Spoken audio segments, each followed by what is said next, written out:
gosh, I'm struggling to get my emotions in line in this because it doesn't add up. Because he's willing to strike down a law that would protect children's lives, that would end abortion, that would save children's lives. Yet, in this case, he doesn't want information released that could help save children's lives. Just in every situation, he's against the kids. And he's abusing his own family to push this agenda forward.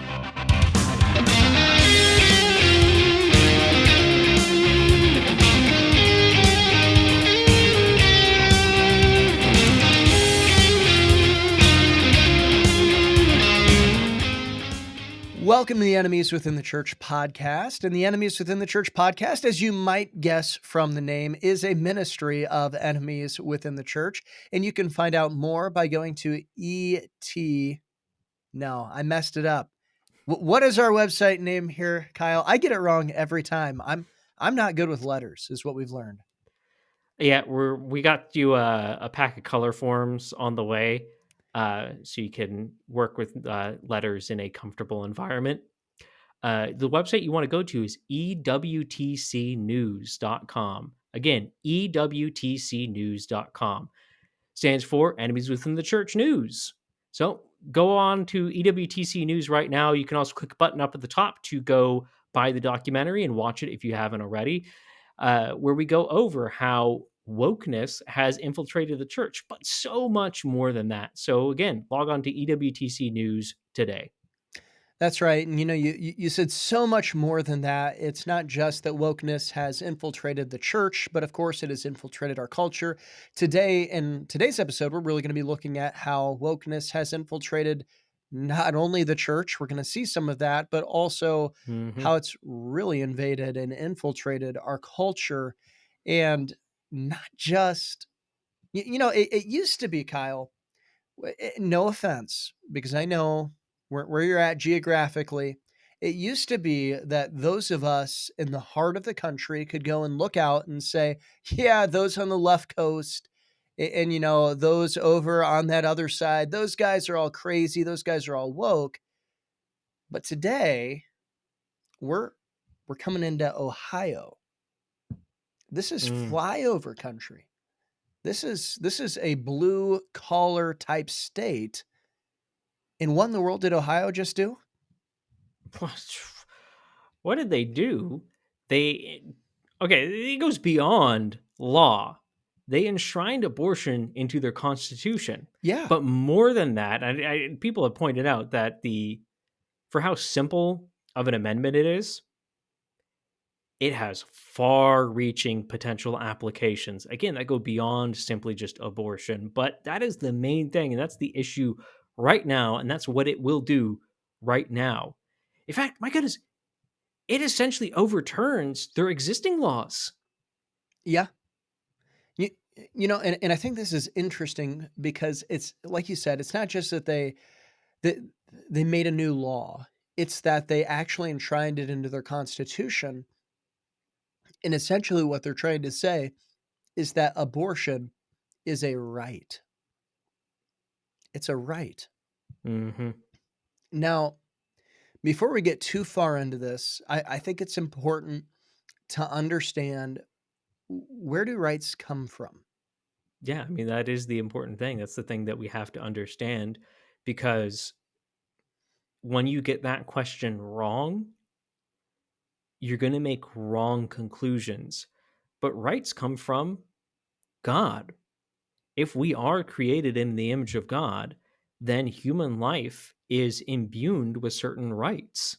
Inalienable rights, you might even put it. I know some guys who put it that way. Yeah, I like those guys. Me too.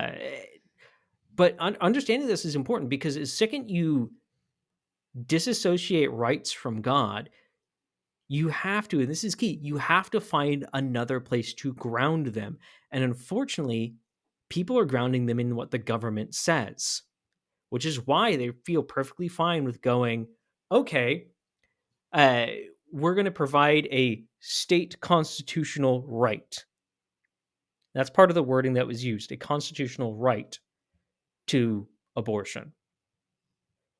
They said the state not only Does the state get to decide what is and isn't a right of humanity, but that they can create these out of thin air? That's Right. dangerous. It really is dangerous, but it does follow the pattern of Thomas Paine's The Rights of Man, who believed that, basically every new generation could go in and create um, their own constitution, their own rights that they would be going and writing, because hence it's the rights of man. We own these rights, is what he was trying to go and say. But where our Mhm. founding fathers differed from Thomas Paine and from the French Revolution is, as you mentioned, they recognized rights come from God and that they're self-evident. It's not that we own them in a sense of we're the creators of them, but it is in the sense that there is a creator who goes and gives them to us. And I think this Mhm. is important because this word rights gets thrown around all the time. But like Uh, all the time. And in fact, I was on a podcast. It ended up kind of being a little bit of a setup podcast one time where I went on somebody else's podcast, and there were a bunch of like legitimate Marxists. One of the guys started like calling for his comrades and stuff. It was bizarre, but in that they were talking about rights and all these different kinds of rights, and I kept trying to bring them back to the fact of, well, what is a right referring to? What's it talking about? And Blackstone, to go and to summarize him, he was an English jurist, the commentaries on the laws of England.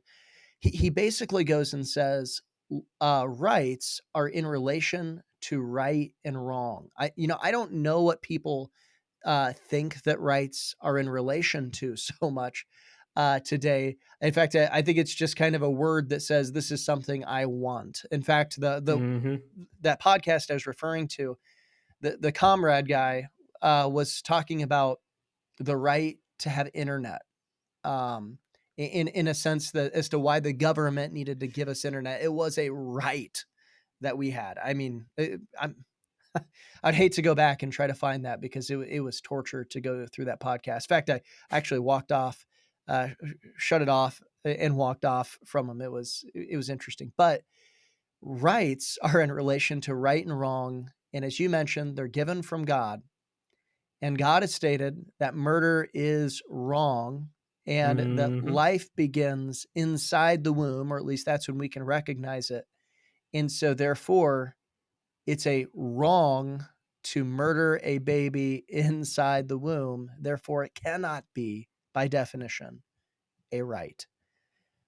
But that's maybe a little deeper than what we needed to go initially.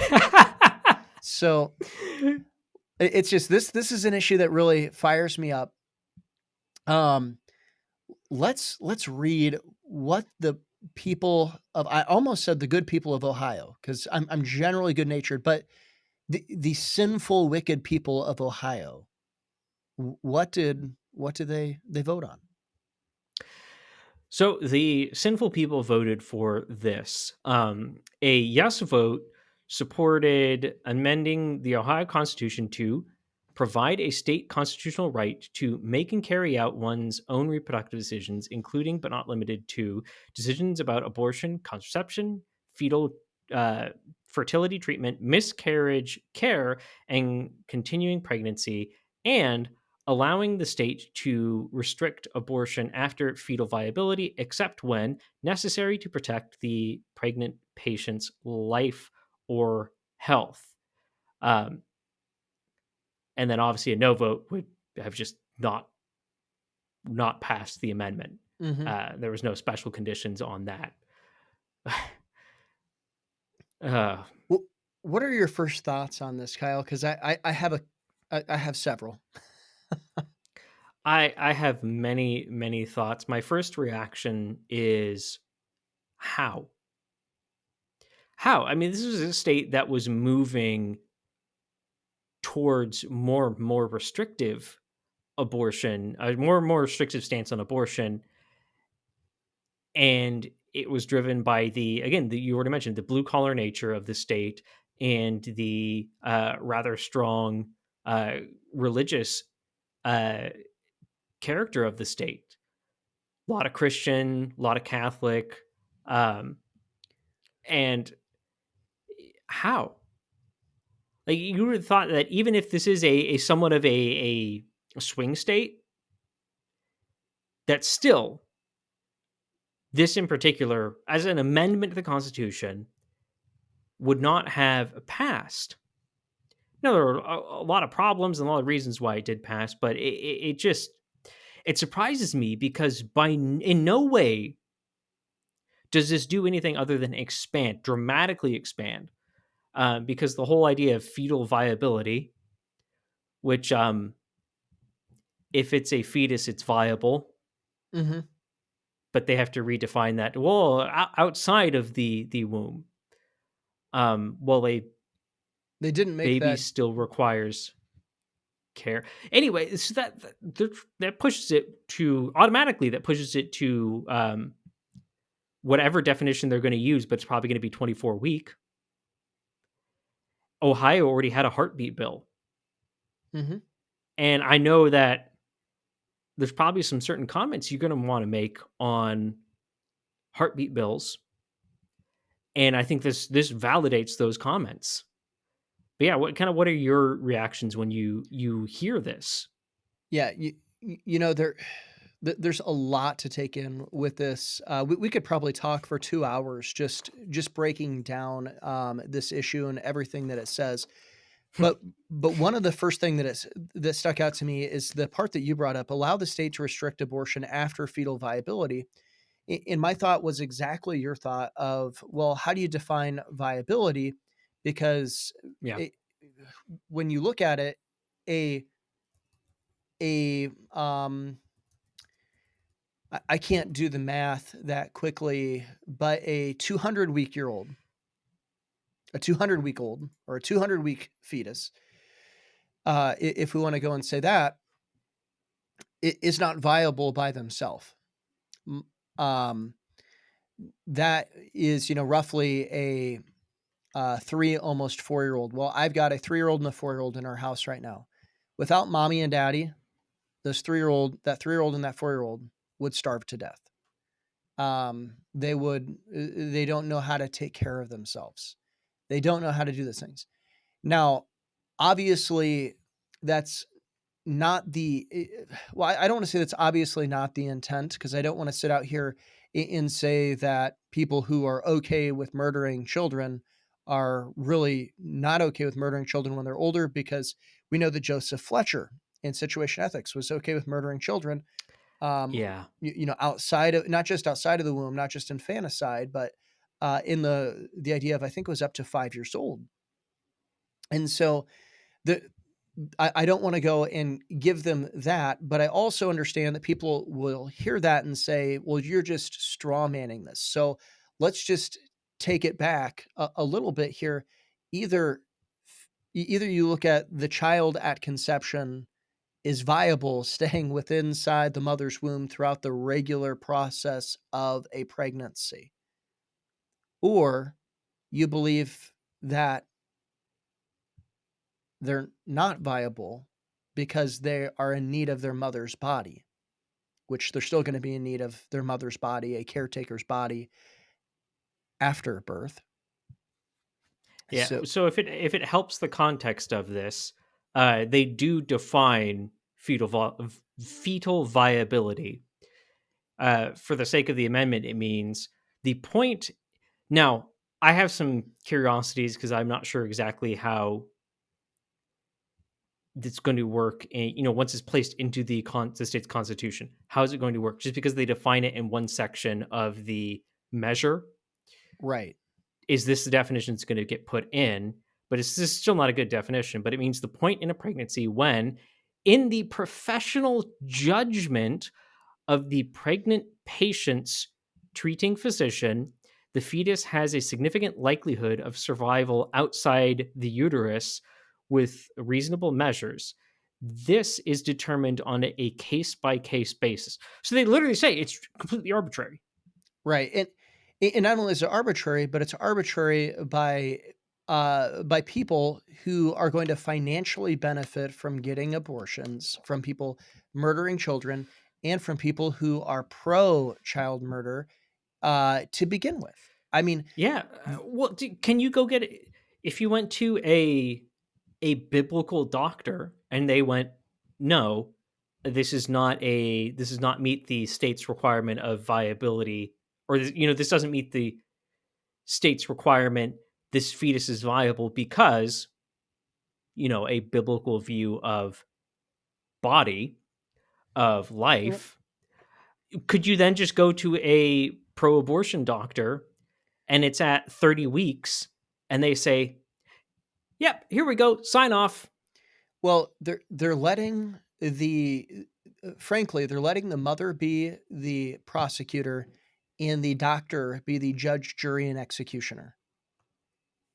That's what that's what they're happening. If you notice in that court case, there is no defendant. Well, there is a defendant, but there is no defender of the defendant, of the accused. Yeah. That's the court case that's coming up. That's what's happening here in Ohio. It is literally a, the murder of the innocent. I mean, it's absolutely ridiculous. But you brought up something, Kyle, and this is important. Ohio had a heartbeat bill.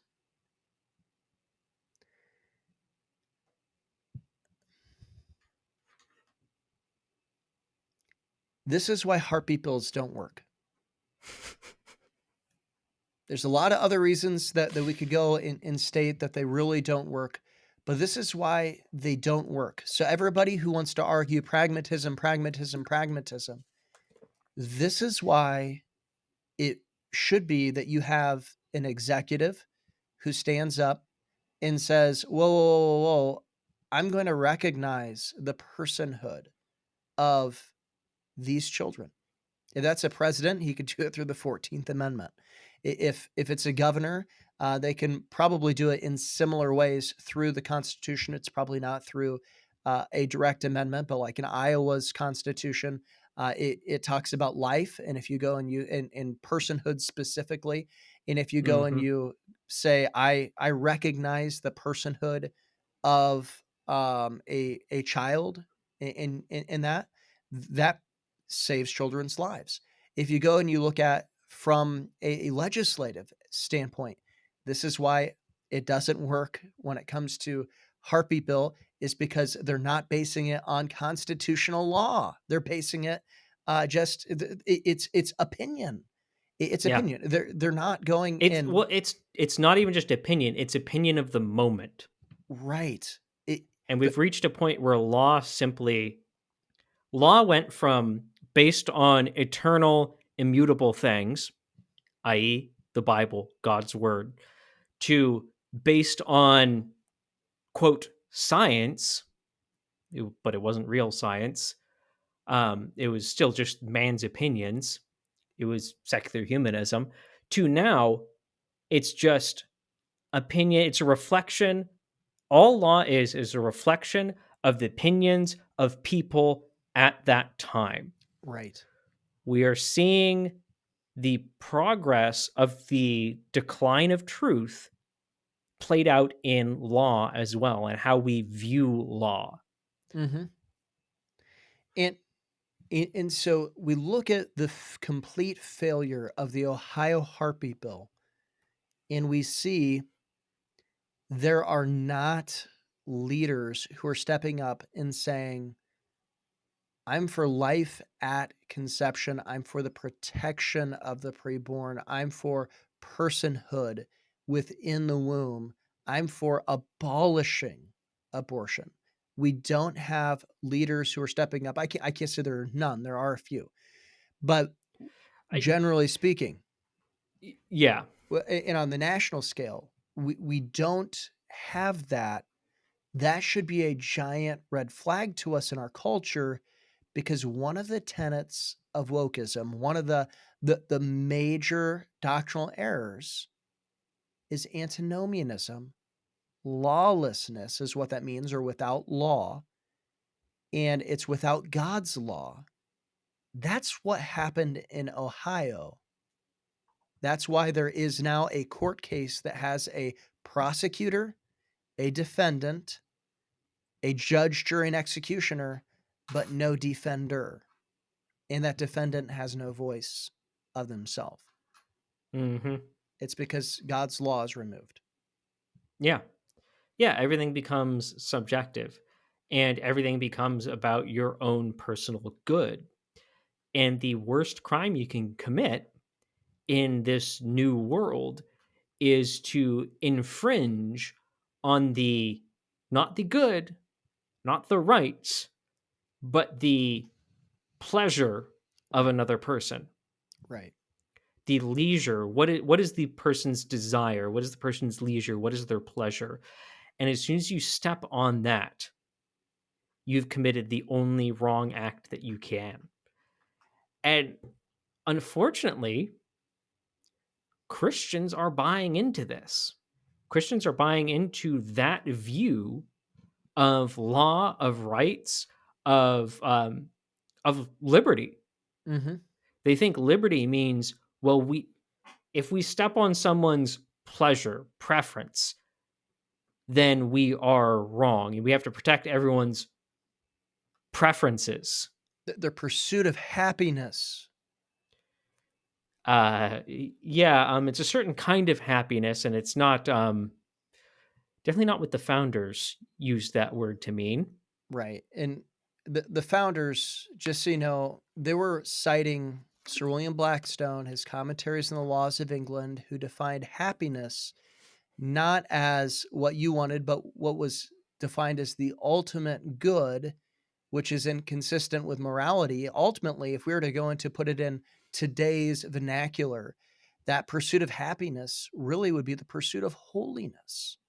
That's really what it would mean. And today, we have people who are pursuing, as you mentioned, their own pleasure. I, Confuses me. well, it's insane because when you stop and you look at that, it brings kind of a few thoughts. One is, do we have greater orthodoxy and allies in non-evangelical Christians?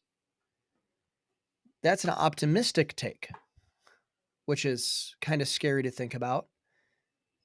The the next one, the next major thought that comes to mind is, are we really this far gone?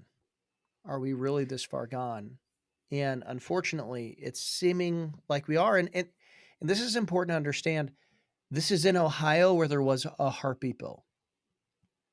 You don't get a heartbeat bill without a majority of Republicans elected into your state legislature at that point in time.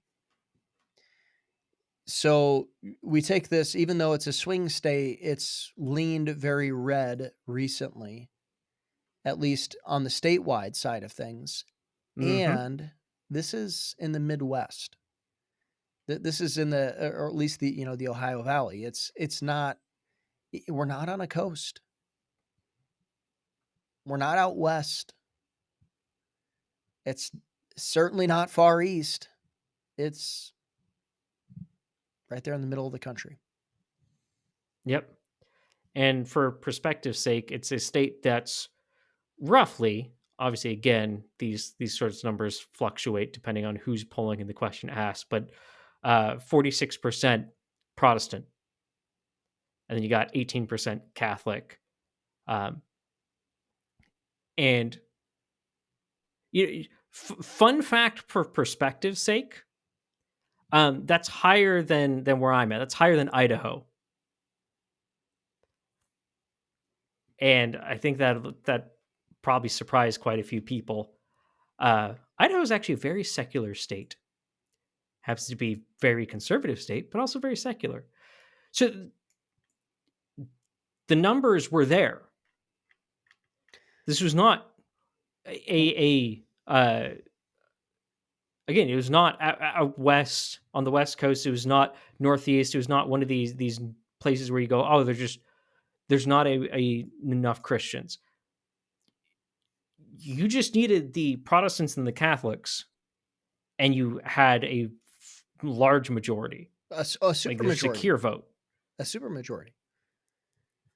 which I'm shocked. I didn't realize that it's a simple majority in Iowa to make an amendment. Or Ohio. Oh yeah, Ohio. Yeah. Uh, It is in Iowa as well, but I just assumed you weren't referring to Iowa. no, I wasn't. Um, but it boggles my mind. Like, this is the Constitution. It shouldn't even be a supermajority. It shouldn't be 60% to change one's constitution. Like, how difficult is it to make a amendment to the U.S. Constitution? It's really difficult. You either have to go through a convention of states. I mean, like that'd be the easiest way to go do it. But there's no like referendum that you could do in the Constitution. You, Well, I don't know if we should really go down this rabbit trail, but I'll just bring it up. The founders had zero desire for this to ever happen on any issue across the United States. This is what they would say is the tyranny of the majority. Hmm. It's they hated democracy. This is that Whoa! What in the world are you saying? oh This is a a democratic nation. We are a democracy. We are so much of a democracy that we go fight wars to install democracy in dictatorial countries. yeah. So the myth goes. Right. Yeah, we are definitely not a democracy, at least in our design. We're a republic. And there's a major difference, even if there is a somewhat democratic process and a more of a democratic process than even what the founders initially had, because you, Oh yeah. I mean, you know, you didn't initially we didn't vote directly for our senators, our state senators, and that would be amazing to go back. Well, it'd probably be pretty horrible looking at our our state house representatives at this point in time. But the whole Yeah. point was that you voted for the person who was closest to you, and you're delegating your authority to them, and then your way to get them out of that office would be to vote them out. And if you didn't like the way that they were doing things, you would, in order to change the senator, you would actually change the House member. But people don't understand things of that nature. Um, it, and it boggles my mind because it, it's the idea of instead of one tyrant, and this is to quote the movie The Patriot, great movie to quote. Instead of one tyrant 10,000 miles away. What Ohio showed was they had 10,000 tyrants, much more than that, 10 miles away. And that's that is a difficult thing, but we probably don't need to go and look at this whole democracy idea that much. Which I'm going to link a video down in the description of this podcast um, that is one of the best coverings, but also the simplest coverings of the first U.S. presidential election. And you will realize how radically different we think of the electoral process in this country. Yeah. Not just how different it was, but how different we think of it. But yeah, this is we're out in the weeds now. They're fun weeds to be I in, want to. but They are, and you can tell that we're both willing to talk about this. But I want to connect it to something else because this isn't the only domino we've seen fall when it comes to the church's stance on abortion in this country. America's largest Protestant evangelical denomination, the Southern Baptist Convention, their ethics division, Ethics and Religious Liberty Commission, fought vehemently against a total abortion ban in Louisiana because it was mean. Why was it mean? Because it treated women as responsible. It's really funny how much woke people like to treat the people that they claim are oppressed as not responsible. That's right. as incapable of being responsible. It's very demeaning. But let me read you a little bit of this. So again, this was the Ethics and Religious Liberty Commission signing a letter joining with the National Right to Life that was sent to, and it did sway it. Yeah. It Absolutely. stopped This it. is yeah, this is what stopped uh, Yeah. Uh, abortion is allowed in most states by Republicans and is allowed in most states by pro-life organizations, mm-hmm. and it is a horrible, horrible reality and a horrible, horrible truth that most pro-life organizations have zero intention and zero desire to abolish abortion. Oh, you want to see how bad it is? I'm going to read tiny excerpts of this, and you'll see. Um, We state unequivocally that any measure seeking to criminalize or punish women is not pro life, and we stand firmly opposed to such efforts. Okay, they have a radically different view of what pro life is then. It's obviously not about the life of the baby, Yeah, because they're expanding it to something else. But continuing on, women are victims of abortion. There you go, there's the jump. It's not pro life. Why? Because it's not taking care of the victims. Who are the victims? The victims are the women, not the baby. Women are victims of abortion and require our compassion and support, as well as ready access to counseling and social services in the days, weeks, and months and years following an abortion. Now, I don't think people have pointed this one out, but they literally advocated for socialism as a answer to abortion. So their answer is abortion's bad. We want it gone. But the solution is not making it illegal. The solution is that we need social services to care for the women that have abortions. yeah, and And the wording of it seems very clear that they're talking about state resources, state social services. They're not talking about some other thing, but well, and Kyle, the jurisprudence to start off with by going and saying that to punish women is anti pro life. It doesn't understand law at all, or the idea of self defense, which capital punishment is an extension of self defense. It's the state defending the would be victims on behalf of the one who is already victimized. That's what capital punishment is doing. The in in looking at this, and it's not even talking about capital punishment, by the way, in Louisiana. I'm just giving the most extreme case and extreme form of punishment. How actual punishment is in fact pro life. In fact, it's the only pro life mm-hmm, position, and it's because it's stopping a victimizer. It's stopping an offender from finding new victims because they've mm-hmm, committed a capital crime. That's the yep, actual pro-life position. yeah, Capital punishment is pro-life in going that because it's self-defense. It's self-defense, but it's enacted on behalf of the victim by the state, protecting future victims. That's what it's doing. It's actually even capital punishment when the state puts someone to death for murder. That is pro-life. yeah, yeah. And so let's continue this journey. Oh man, there's more. Well, just keep in mind. So the head of the ERLC is Brent Leatherwood. Leatherwood. Yeah, and he's the one that signed on behalf of the ERLC, on behalf of Southern Baptist. I can't believe they didn't make a. I can't believe there's just not a absolute uproar that turned that convention upside down when this happened. But he's the one that signed that letter, and he is connected to something that's getting in the news right now.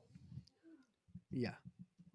But let's jump straight to a little clip of him because I think this will answer things more than anything else. Um, so the tiny piece of context I'll give beforehand.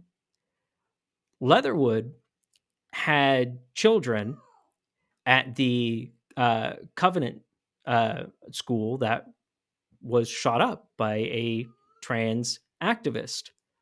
Um, and he's become quite the, just as he was willing to use his authority to stop abortion from being banned in a state, he's also been using his authority, his position, to get his will in this situation. But let's listen in context of some of the manifesto being released. Here's bits of Leatherwood's comments. To prevent the re-victimizing of our children and prevent further trauma to our families, because we knew that these writings, these thoughts from the shooter were heinous. We knew that they were evil.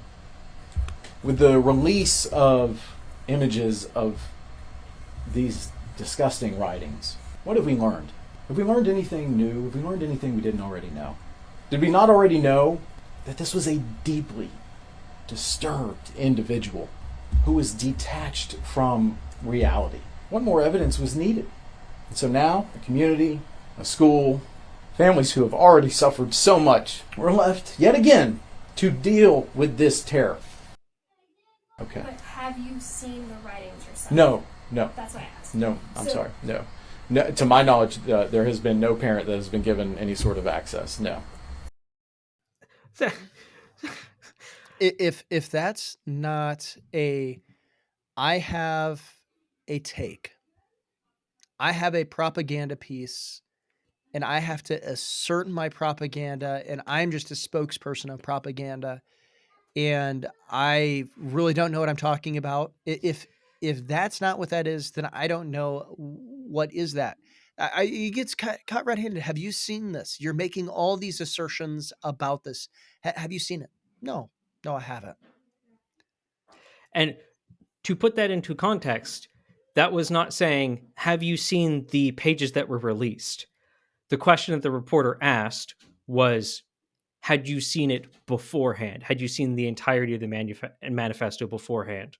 And he, without batting an eye, goes, no, and none of us have. But he's making a lot of assertions about, oh no, there was nothing new we learned from the pages. That there was, there's no information gained. We already knew all of this. One of those things is can't be true at the same time as the other. And he's right. We did know this was a disturbed individual. We did know this was going to be an evil manifesto, but we need to go and to see what kind of evil we're dealing with. We do need to go and to let people know, was this a targeted attack? What was going on here? Because let's put this in a medical idea. Somebody goes to the doctor, and my goodness, they have an upset stomach, they have a fever, they have they have all kinds of fluids coming out of their nostrils and all this kind of stuff. And they go there and they are just deathly ill, all this kind of stuff going on.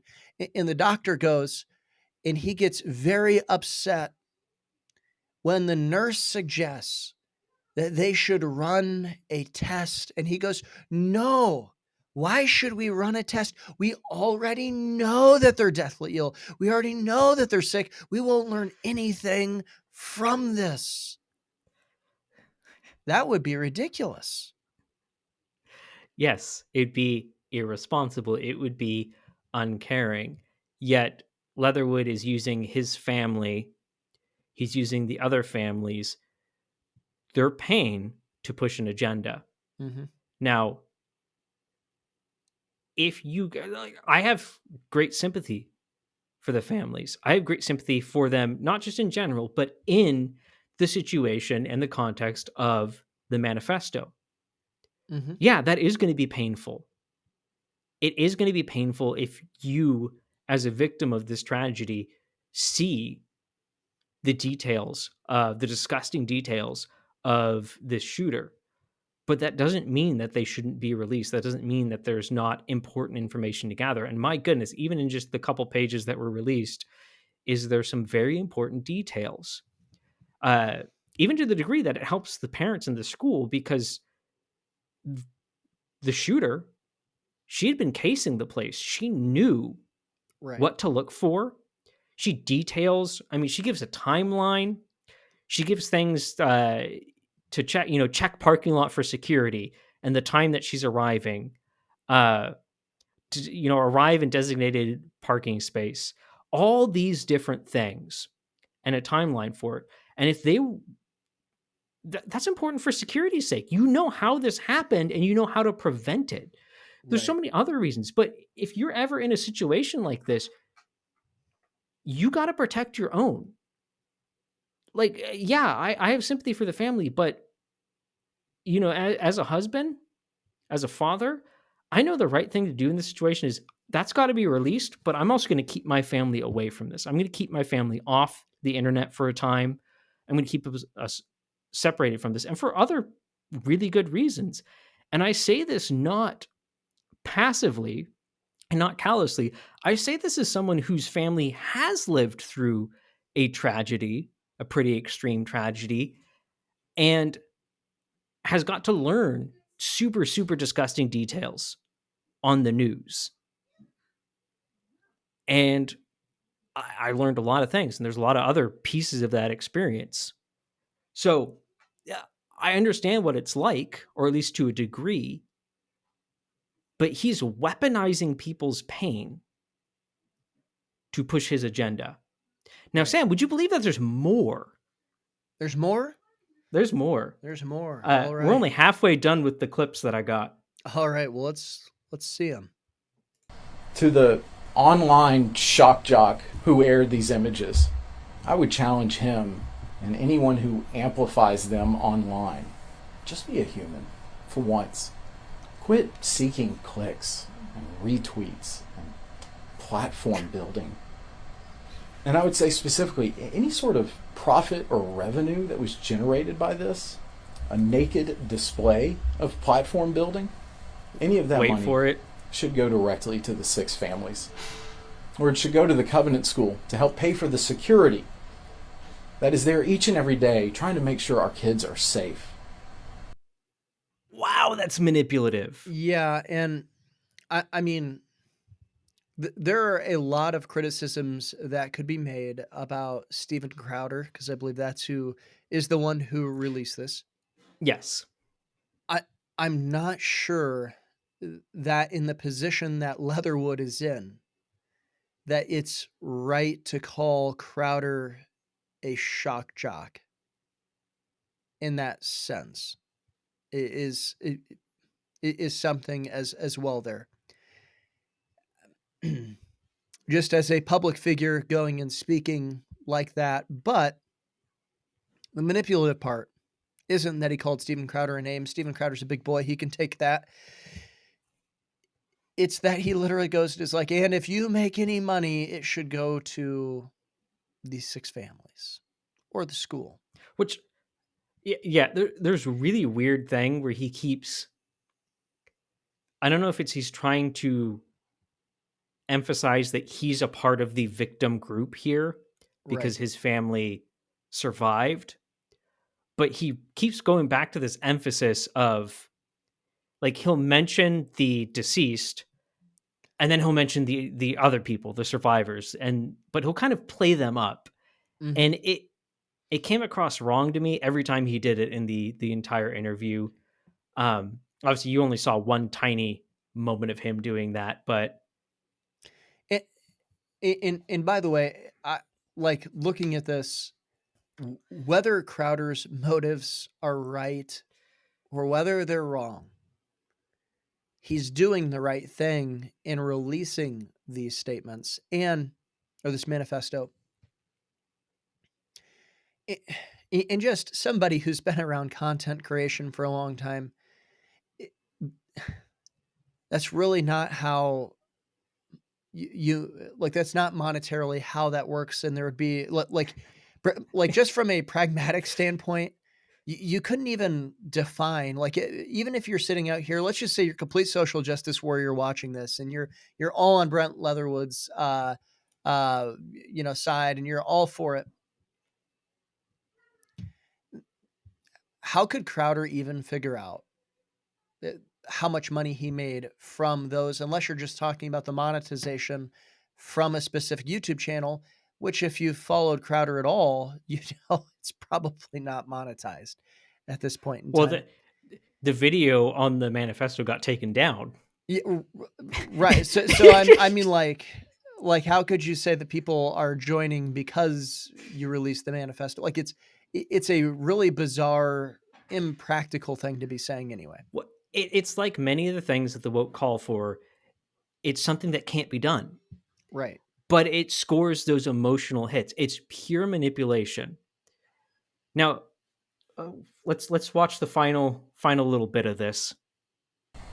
Repentance means that we turn away from our evil ways. And I'm praying that's exactly what happens here. That this individual will turn from the evil that has been perpetrated on our families and realize the wrong that they have committed. So, to clarify the context of that, what he's saying, the individual, he's not talking about the shooter, and he's not talking about Crowder there. He's talking about the one who leaked the images. So there's literally there's two things I want to point out. Yeah, go for it. Two things I want to point out. Again, keep in mind, this is a man who's trying to use this situation to push gun control and use the weight and authority of this other Baptist convention to do it. This is a man who, which we didn't even talk about that, but this is a man who signed that letter that got, or was influential in getting Louisiana's abortion ban, true ban, knocked down. This is a man who doesn't seem to, in everything I've seen, didn't have this strong of language in talking about the shooter. Right. Yet someone who leaks images is... We didn't even see the moment where he called them a viper, and he's like shaking while doing it. Not shaking with like pain, like rage. Now, it kind of seems very faux. The entire thing seems like the reactions are all kind of canned. But he is a public speaker, so that's not super surprising. But this is weird. Like, he's more upset about this than he is about abortion, than he is about protecting people's legitimate rights. The right of self-defense, the right to bear arms, the rights to... He's more upset. He seems more upset about this than he does about the actual shooter. Right. Now, someone could fact check me on that, but I just what I've seen from him, I didn't see such a strong reaction. At least, again, aimed directly at the shooter. And even if he didn't have, like, even setting that aside, the person who leaked the images, Crowder, who reported on the images, neither of these individuals are oppressors to any kind of victims in this situation. Yeah, again, me and my family, I don't blame the news for reporting on things. I don't blame the news for learning details. No, that's their job. And they're useful details, even if they're gross, even if I don't want to hear about that. Well, and here is the problem. There's legitimately a victim or victims because there was legitimate injustice that took place. And instead of going and focusing in on the legitimate injustice, instead of going and focusing in on the legitimate place where victims were victimized, he's focusing in on social justice. That's what he's focusing in on. It's a social construct. And it's even down to the idea of reparations. You have victimized me by releasing this thing because that makes me not feel good. So therefore you owe me money. Yeah.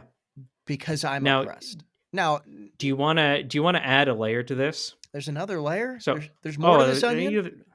yeah. So I will censor a couple things, but for context, let's read just a little tiny bit from the manifesto. Um, which one she wrote things like "kill those kids," uh, and oh my goodness, it just goes on and on. Um, Want to kill all you little crackers, bunch of little bundles of sticks. I'm censoring things with your white privileges. Fornicate you, bundle of sticks. Hopefully, YouTube sees that as acceptable censorship.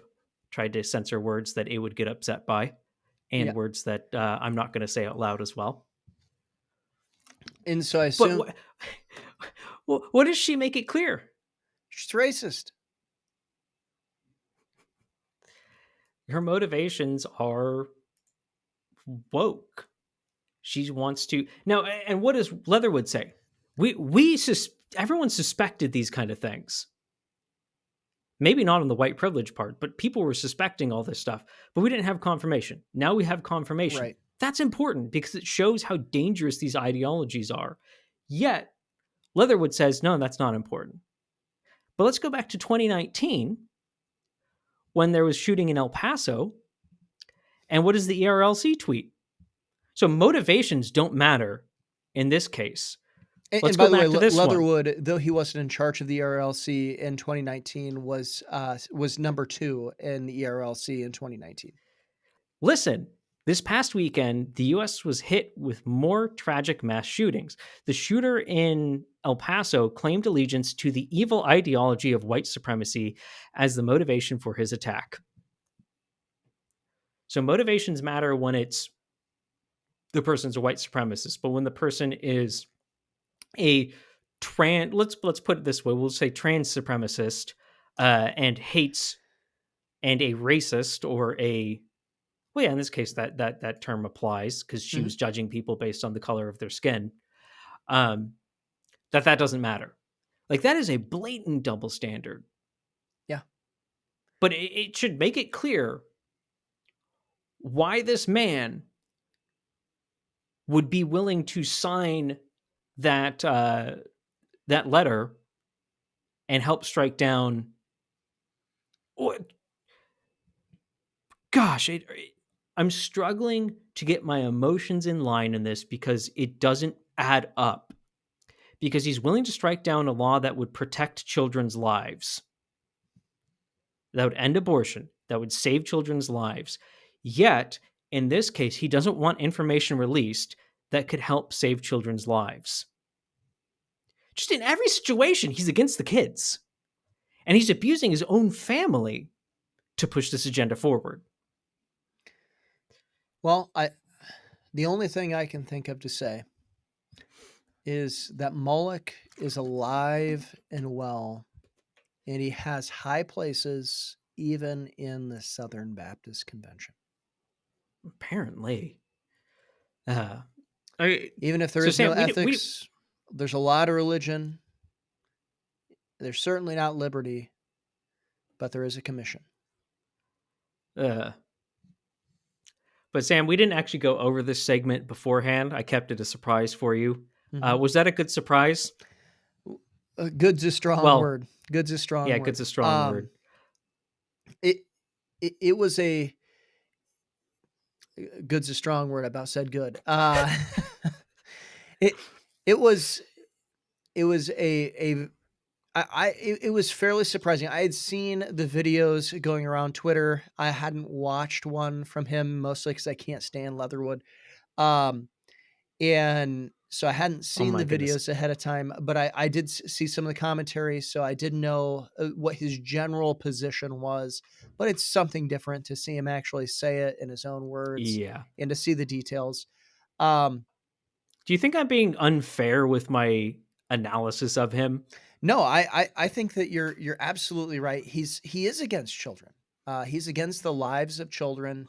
He's not helpful for children. He'd probably be offended to hear that, but sometimes the truth hurts. And my plea to Leatherwood, to Brent, would be to look in the mirror, and not to look in your physical mirror, but to look into the mirror of the Word of God and to see what does it say about people who do not stop baby murder, who do not help the orphans, who do not help the children. You know, we touched on this at the beginning of the episode. Pure and undefiled religion is this: it's to help the widows and to help the orphans.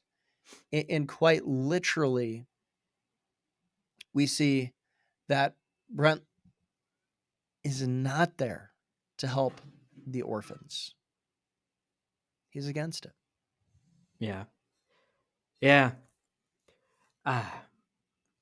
It really does hurt to see this. And so one thing I want to say is, if you disagree with us, if you think we're, there's some disconnect in what we're saying and what you're seeing, points you need clarified, whatever it is, send us a message. You can contact us. Still, the email is contactwokepedia@gmail.com. We're doing a bit of a phase transition. That email will be retired at a certain point as we switch over to a EWTC news email.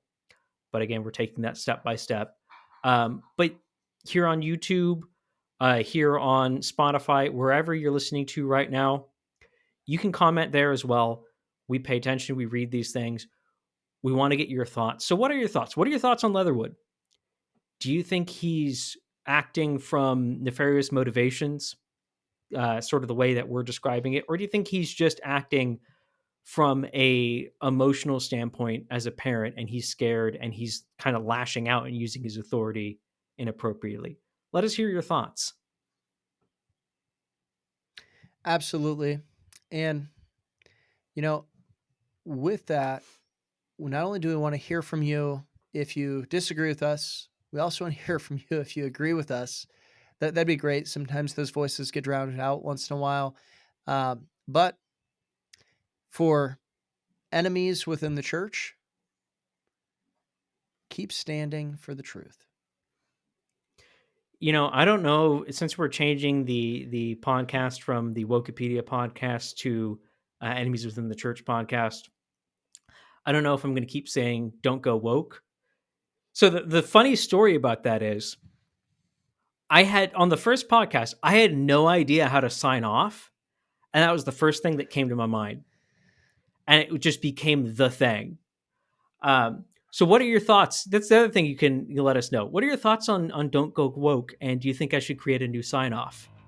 But for now, don't go woke.